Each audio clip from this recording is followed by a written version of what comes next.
प्रदेश के महामहिम राज्यपाल लालजी टंडन का निधन।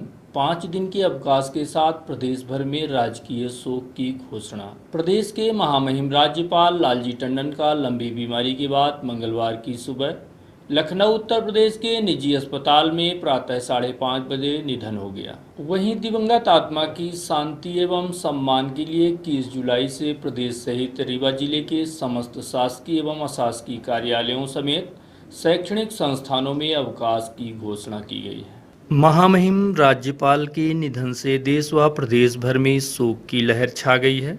वहीं प्रदेश सरकार द्वारा महामहिम राज्यपाल के सम्मान में पूरे प्रदेश में 21 जुलाई से आगामी 25 जुलाई तक यानी कि 5 दिवस का राजकीय शोक घोषित किया गया है। इस अवधि में राष्ट्रीय ध्वज झुके रहेंगे।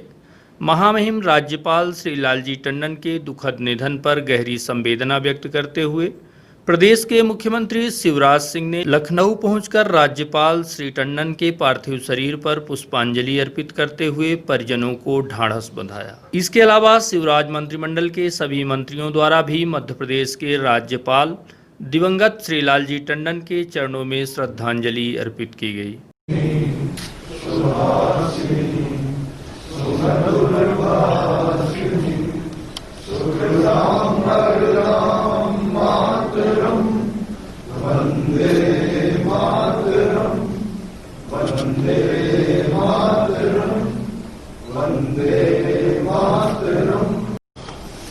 यशस्वी महामहिम राज्यपाल महोदय श्रद्धेय लालजी टंडन हमें छोड़कर चले गए। आज सवेरे 5:30 बजे उन्होंने अंतिम सांस ली। पिछले कुछ समय से वो अस्वस्थ थे। जब यहां से वो लखनऊ रवाना हुए थे तो मुझे उन्होंने बुलाया था और पूछा था मंत्रिमंडल के विस्तार के लिए कब आना है। मैं 1 हफ्ते के लिए 1 सप्ताह के लिए लखनऊ जाना चाहता हूं। तो मैंने उनसे सहज कहा था कि 1 सप्ताह आप बेशक चले जाइए, लेकिन 18-19 तारीख तक आप लौट आइए। आपको मंत्रिमंडल के माननीय सदस्यों को शपथ दिलानी है। वहां जाके वो अस्वस्थ हुए। चेकअप के बाद अस्पताल में भर्ती हुए और मैं प्रदेश अध्यक्ष बाकी साथियों के साथ उनको देखने अस्पताल भी गया। वेंटिलेटर पे थे वो लखनऊ में, लेकिन उन्होंने आंखें खोली और मुस्कुराए। डॉक्टर्स को तब भी उम्मीद थी कि उनमें अदम्य जिजीविसा है और वो स्वस्थ होंगे। लेकिन आज सवेरे हमें ये दुखद समाचार 5:30 बजे उनके मिला। जीवन भर वो राष्ट्र सेवा में लगे रहे। हर एक क्षेत्र में उनके योगदान को सदैव याद किया जाएगा। माननीय टंडन जी सार्वजनिक जीवन में शुचिता के प्रतीक थे। मध्य प्रदेश के राज्यपाल के रूप में भले उनका कार्यकाल अल्प रहा हो, 29 जुलाई को उन्होंने पदभार यहां संभाला था और आज 21 जुलाई साल भर पूरा होने को था, लेकिन उन्होंने सदैव हमें जनहित में मार्गदर्शन भी दिया, प्रेरणा भी दी। उच्च शिक्षा के क्षेत्र में जो उनके नवाचार थे उनसे बहुत उम्मीदें थी और मैं तो मानता था कि उनके गवर्नर रहते हुए उच्च शिक्षा की सरकार को ज्यादा चिंता करने की जरूरत नहीं है, वो स्वयं इतने चिंतित रहते थे।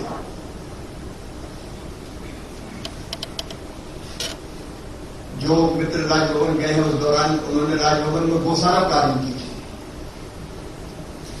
और गौशाला भी उनका जो मूल मंत्र था कि कैसे सेल्फ सफिशिएंट हो सकती है, बिना किसी सहायता के कैसे चल सकती है। गोमूत्र, गोबर और बाकी सब चीजों के बारे में वो विस्तार से बताते थे, और वो कहते थे इस प्रयोग को मैं सफल करके बताऊंगा।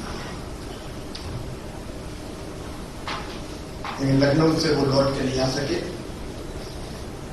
12 अप्रैल 1935 को उनका जन्म हुआ था, और 7 दशक तक 70 साल तक सार्वजनिक जीवन को उन्होंने बड़ी जीवंतता के साथ जिया। समाज के हर वर्ग से उनके गहरे संबंध थे, और सबको साथ लेकर चलने की उनमें अद्भुत शक्ति थी। उत्तर प्रदेश की राजनीति में कई प्रयोग हुए, बीच में भाजपा और बसपा ने मिलकर सरकार बनाई थी। उसको सूत्रधार और उसको चलाने वाले व्यक्तित्व का नाम अगर कोई था तो वो श्रीमान लालजी टंडन थे। 1978 में विधान परिषद में पहुंचे थे, और विधान परिषद के नेता के रूप में उन्होंने अविस्मरणीय काम किया। 2 बार विधान परिषद के सदस्य रहे, 3 बार फिर विधानसभा के लिए चुने गए, और नेता प्रतिपक्षीय रूप में थे। उन्होंने विरोध के स्वर कैसे होते हैं ये करके दिखाया, और शालीन रहकर भी सरकार का कैसे विरोध किया जा सकता है, और जन आवाज सुनने के लिए कैसे बात किया जा सकता है, ये उन्होंने सिद्ध किया। उत्तर प्रदेश के वरिष्ठ मंत्री के नाते उनका हर कदम प्रगति की एक नई दास्तान बनता चला गया। रोज उन्होंने नए कीर्तिमान रचे। 5 बार वो मंत्री रहे। ऊर्जा, आवास, पर्यावरण, नगर विकास, जल संसाधन जैसे महत्वपूर्ण विभाग उनके पास रहे। अपने प्रशासनिक कौशल, अपनी दूरदृष्टि और दृढ़ संकल्प से टंडन जी ने उत्तर प्रदेश के करोड़ों नागरिकों को सीधा लाभ पहुंचाया। इन विभागों की दशा और दिशा बदलने का काम किया। मंत्री के रूप में उनके किए गए सुधार और बदलाव अविस्मरणीय है। अंत्योदय की भारतीय जनता पार्टी की जनसंघ की अवधारणा को उन्होंने जमीन पर उतारा। 5 रुपया, 10 रुपया और 15 रुपया में गरीब तबके को कैसे मकान का मालिकाना हक मिले, इसकी योजना उन्होंने साकार की। वहां आवास के साथ एक फलदार वृक्ष और एक दुधारू पशु, ये दैनिक परंपराओं ने वहां प्रारंभ की। वृक्ष भी लगेगा और एक दुधारू पशु भी गरीब को दिया जाएगा। गरीबी उन्मूलन के काम उन्होंने बड़े पैमाने पर किए।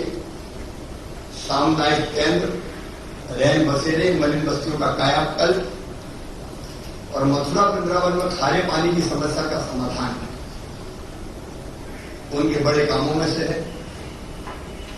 लोक कल्याण के लिए उन्होंने और भी ऐसे काम किए। गोवध निषेध का कानून उत्तर प्रदेश में माननीय लालजी टंडन साहब ने बनवाया। हरिद्वार में आप हरि की पौड़ी गए होंगे, 5 किलोमीटर का जो घाट बना हुआ है, और कुंभ के लिए जो उन्होंने व्यवस्था की, अभी 5 किलोमीटर घाट जो बना है उसमें तो सबने स्नान किया होगा। और कुंभ की ऐसी व्यवस्था की कि हर बार कुंभ में फिर व्यवस्थाएं करने की जरूरत नहीं थी। और अयोध्या मामले के प्रभारी थे। अयोध्या मामले के प्रभारी रहते हुए 42 एकड़ जमीन श्री राम जन्मभूमि न्यास को सौंपने का काम जिस तत्परता और संकल्पबद्धता के साथ टंडन जी ने किया, उसकी दूसरी मिसाल नहीं मिलती। जीवन में असंभव को संभव बनाने का काम वो सदैव करते रहते थे। 2003 में उनके द्वारा एक साथ 1001 योजनाओं का लोकार्पण और शिलान्यास करने का विश्व रिकॉर्ड बना और लिम्का बुक ऑफ रिकॉर्ड्स में वो दर्ज किया गया। एक बड़ी विशेषता ये थी कि राजनेता के साथ साथ वो हमेशा समाज सेवक बने रहे, सांप्रदायिक एकता के प्रतीक भी रहे और मानवता के लाडले सपूत के रूप में उनको देखा गया। लखनऊ में होली के शालीन जुलूस को उन्होंने पुनर्जीवित किया। सार्वजनिक कवि सम्मेलन, मुशायरे, ये लखनऊ की अपनी एक अलग पहचान थी। इस पहचान को उन्होंने न केवल बरकरार रखा बल्कि इन सब कार्यक्रमों में लोग जीवंतता के साथ उपस्थित रहते थे। इमरजेंसी में जल गए, भारी प्रताड़नाएं सही। टंडन जी सर्वप्रिय थे और अटल जी के निकट सहयोगी थे। वो उस पीढ़ी से आते हैं, डॉक्टर श्यामा प्रसाद मुखर्जी, पंडित दीनदयाल उपाध्याय, श्रद्धेय अटल जी, अडवाणी जी। अटल जी के लोकसभा चुनाव क्षेत्र का लखनऊ का पूरा चुनाव से लेकर विकास तक का काम सदैव उन्हीं के पास रहता था। 2009 में वो फिर सांसद विभाग से चुने गए, लेकिन उनके बाकी लोगों से भी बहुत जीवंत रिश्ते रहे, बाकी दलों के लोगों से। आदरणीय नानाजी देशमुख हो, जयप्रकाश नारायण जी हो, इन सारे महान नेताओं से उनके अत्यंत निकट और पारिवारिक रिश्ते रहे। स्मृतियां अनेकों हैं, काम बहुत है। और राज्यपाल के रूप में हम भी, जब हम में से कोई भी मिला, एक अलग आत्मीयता झरती थी। और हम सोच के जाते थे कि 5-10 मिनट में वापस आ जाएंगे गवर्नर साहब से मिलके, लेकिन कभी भी 5-10 मिनट के लिए गए, 1 घंटा से कम में, आधा घंटा से कम में कभी लौटे नहीं। खाने के और खिलाने के वो बहुत शौकीन थे, शायद बिना खाए आने नहीं देते थे।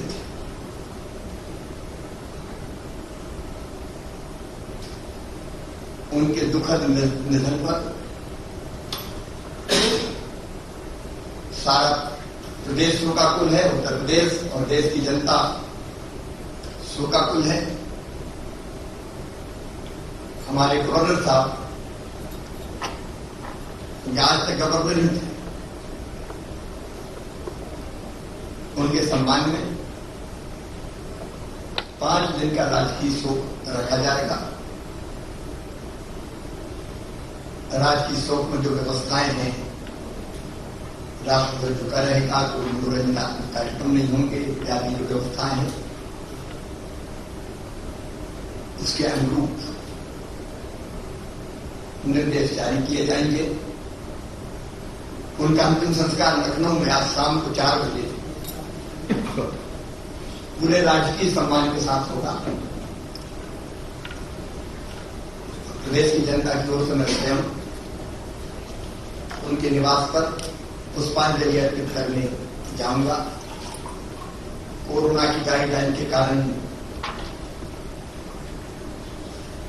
अंत्येष्टि स्थल, विश्राम घाट स्थल पर, क्योंकि सीमित लोगों को ही जाना है, इसलिए निवास पर जाकर श्रद्धा सुमन अर्पित करेंगे। आज यहां श्रद्धांजलि देने के बाद उनके सम्मान में सभी शासकीय कार्यालय बंद कर दिए जाएंगे। हमारी कैबिनेट की बैठक भी श्रद्धांजलि के बाद हम स्थगित करेंगे। मैं परम पिता परमात्मा से प्रार्थना करता हूं कि वो दिवंगत आत्मा को अपने श्री चरणों में स्थान दे और उनके शोक संतप्त परिवार को ये गहन दुख सहन करने की क्षमता दे। टंडन जी, हम स्मृतियों में आपको सदैव जीवित बनाए रखेंगे। अब हम 2 मिनट मौन रहकर अपने श्रद्धा के समर्पित करें।